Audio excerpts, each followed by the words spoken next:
Hindi na hindi na pagsiservisyo, negosyo na sa kanila 'to eh.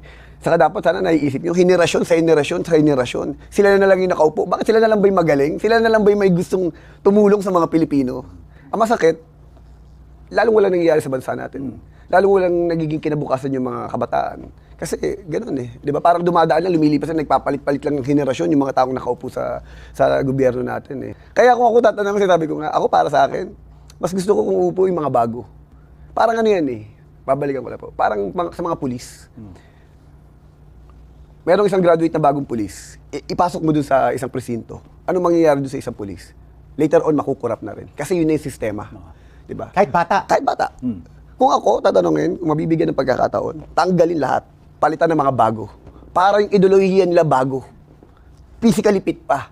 Diba? Yung maayos, malinis. Kasi kung ang gagawin mo, ayusin mo lang, ganun. Hindi. Babalik at babalik pa rin niya sa dati. Sa nakasanayan na.